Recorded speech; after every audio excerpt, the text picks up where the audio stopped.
Thank you for joining this presentation today. My name is Kim Deal, and I am the Communications Manager for the Albany Presbytery. I was hired on for the period of 1 year to look at our communications during this transition time and develop a plan that is sustainable beyond this year to share information and raise visibility to our good work. For this presentation today, I am looking to make sure that we are all talking about the same thing when we talk about the word, quote, communications. I'd like to share with you what communication channels we are using today and outline how we can be supporting each other. What is communication? Communication is a two-way process. It is the imparting and the exchanging of information. It is intended to be two ways, to encourage people to take action, to encourage people to start conversation and further thoughts on a topic. It is meant to be two ways.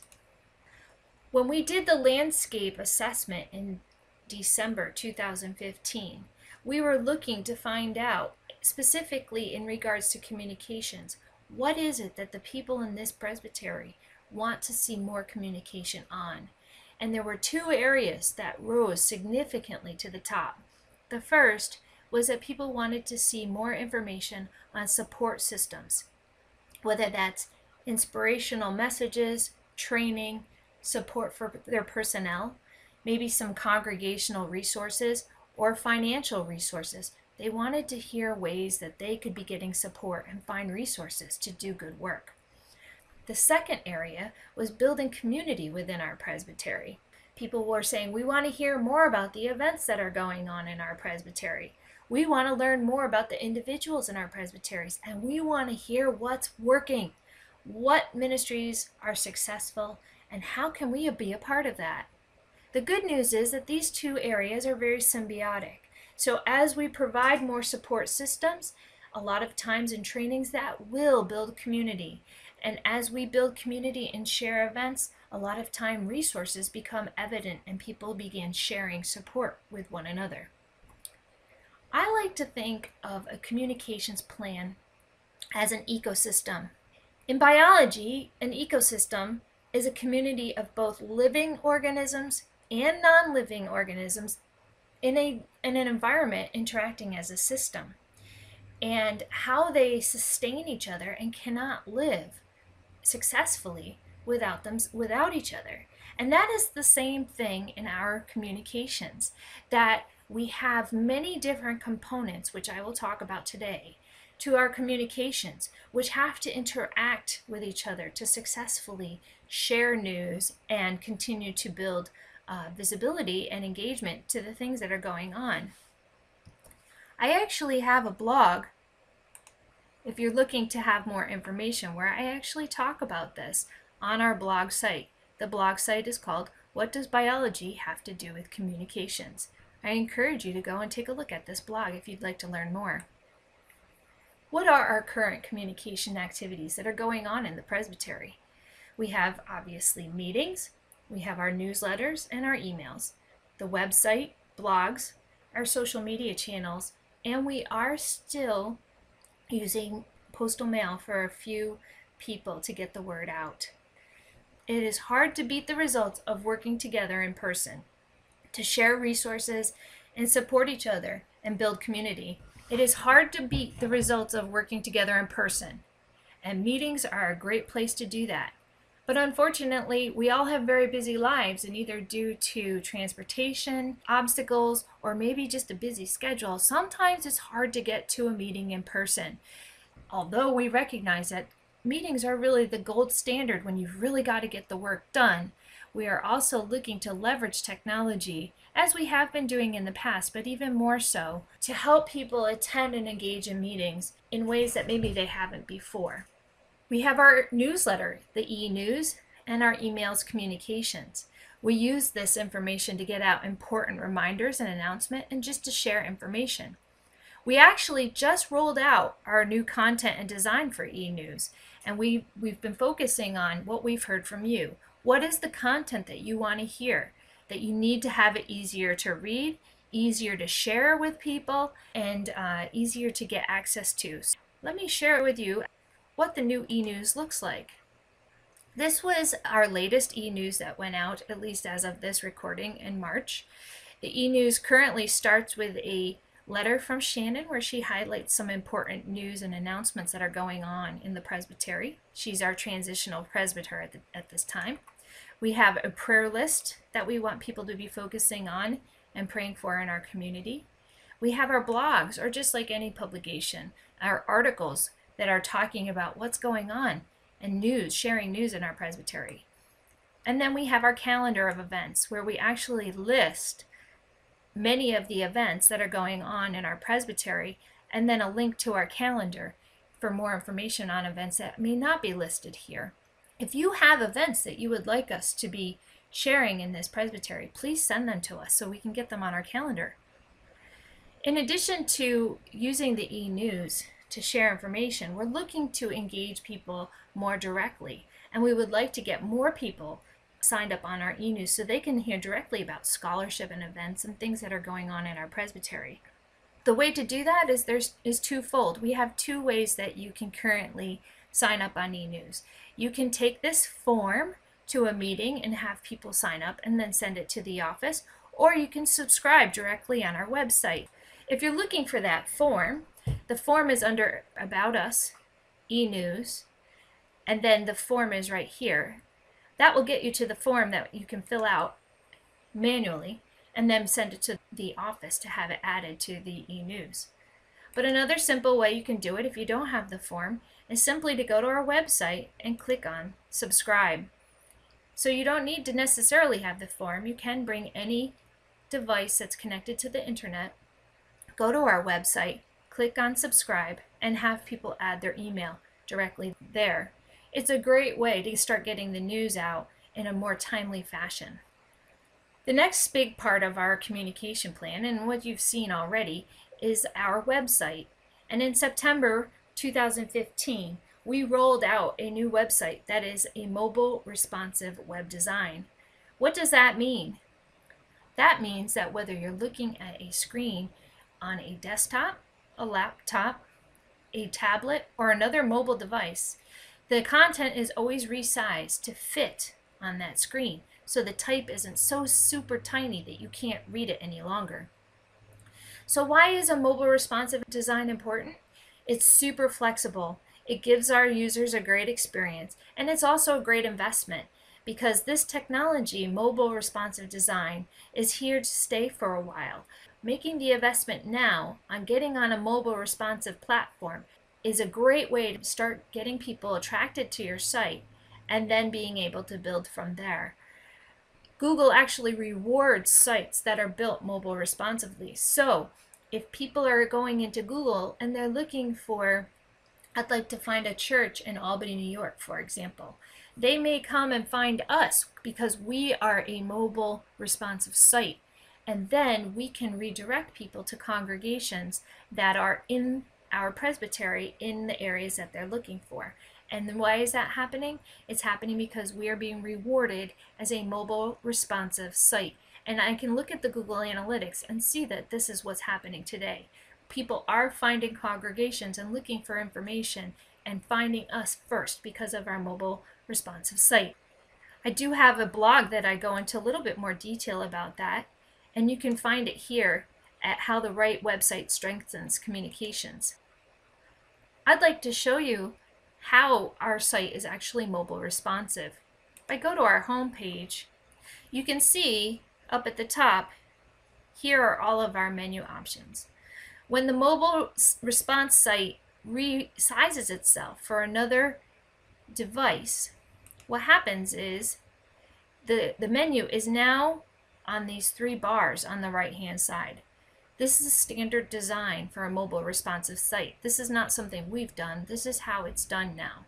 When you click on this, now you see our menus.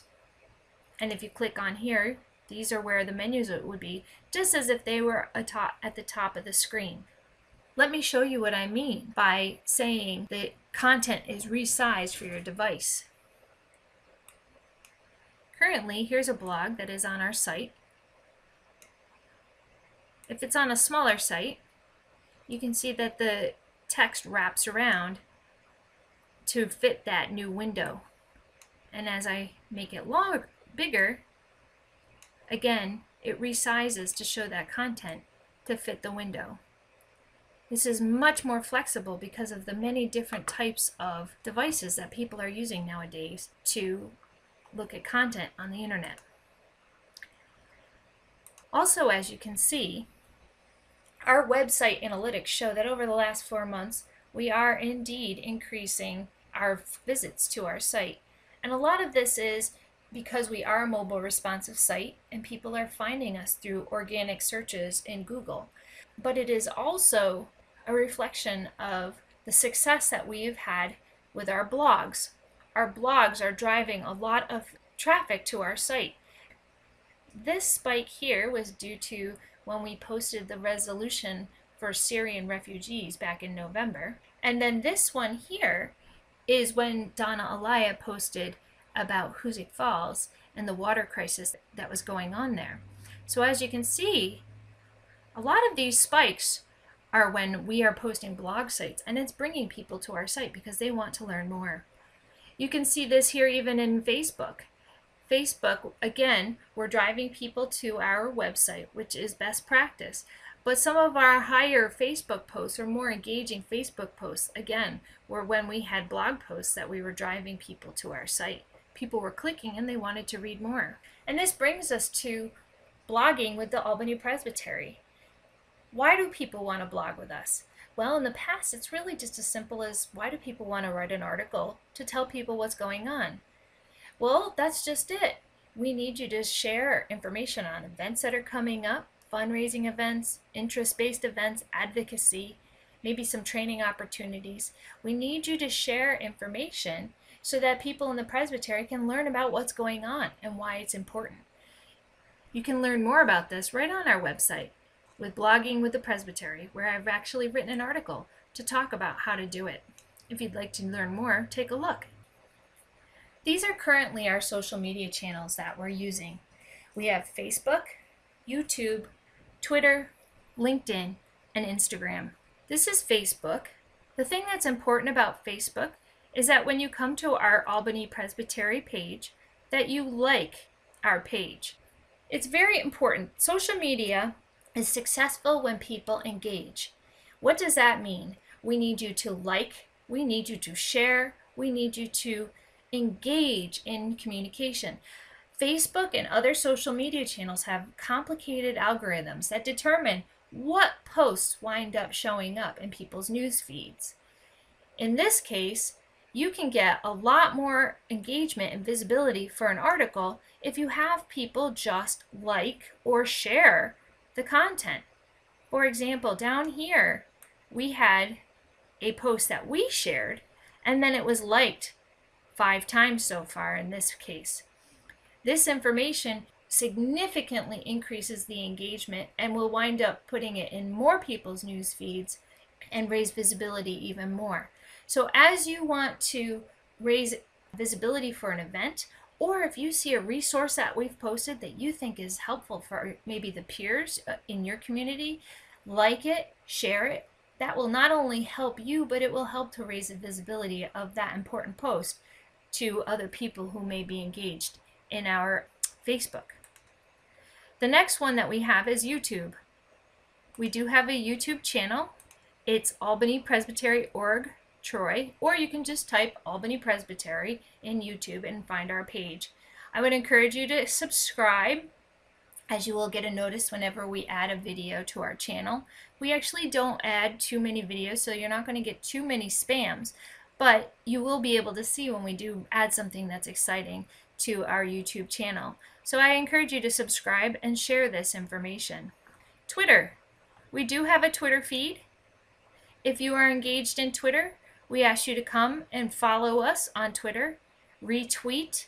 Here we are promoting a lot of events and articles that are being shared within our blog site, in the e-news, and all around our presbytery. So we ask that you come and share this and help raise visibility within Twitter. LinkedIn. We do have a page on LinkedIn. We have been finding that people who are looking from the pastoral nominating committees, and pastors who are even considering coming to our presbytery are using different avenues to find out information. They're getting much more creative. And some of it is going out and soliciting people to come to our presbytery, and some of it is them coming to us and finding out, is this a presbytery that is engaging and that a place that I want to come and serve? And so it's important that we start showing in any area that we can that we are an engaging presbytery. They may find us here, find out some information about what's going on in our presbytery, and hopefully it will encourage them to look and find out more. And then finally, we do have our Instagram account. It's fairly new. If you're on Instagram, I'd encourage you to follow us. And this is really just more of a place where you can show pictures and flyers and get some ideas on what's going on. So Instagram's a great fun way to figure out what's going on in the presbytery as well. So in summary, I can't emphasize enough that the key to sustainable communications on the long haul is engagement.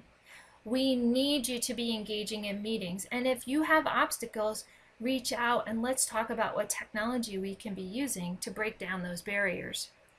We need to be getting more people in our congregation signed up for e-news so that people know what's going on. We're so busy, it's hard to share this information on a regular basis. Let's get this right straight into the hands of the people who want to know. Social media. Again, the only way social media becomes effective is if you are out there and actively engaging in social media. We need you to set aside 5 minutes a week to go on our channels that you use and like things, follow them, share them. It doesn't take a lot of effort, just like if you were going to go on Facebook and you wanted to see what was going on with a friend. That friend may not pop up in your newsfeed, but you type in that person's name and you go to their page and see what they've posted recently. We ask that you do that the same way with our Facebook page and other channels that you are using. Go to our channel, take a look, share, like, heart, retweet, do what's necessary to help raise visibility to the good works that are going on here in our presbytery. Please engage in our blogs and share articles and news and why is something important. We have such a breadth of experience between wonderfully experienced, honorably retired pastors to brand new people coming into ministry, and everyone has such a wonderful perspective on things, and we want you to share this information. And the statistics show that you want to see it. We're not driving the people to our website. We're not driving people to our Facebook site. People are coming because of the work you are doing with your blog sites. So let's just continue to engage and write and share and get more information out there so that everybody can learn more and be supportive of one another. And finally, on our website, we need to be cross-referencing each other. We are referencing you and getting your information out, but we also need you to help us refer to other events, cross-promote events, share content. All of this just helps to raise visibility of what's going on in this presbytery overall. You can learn more about communications and why it's so important to engage. I do have a blog on our website now, which talks about this in more detail so that you can learn why it really is so important to engage in our communication channels. And like you've seen, a lot of these resources are right on our blog site today. So everything I've talked about, you can go and learn more about right on our blog site. I want to thank you for joining this presentation today. If you have more questions, comments, or feedback, please feel free to reach out to me and share them with me. Or if I'm not available, you can also reach out to our office at info@albanypresbytery.org.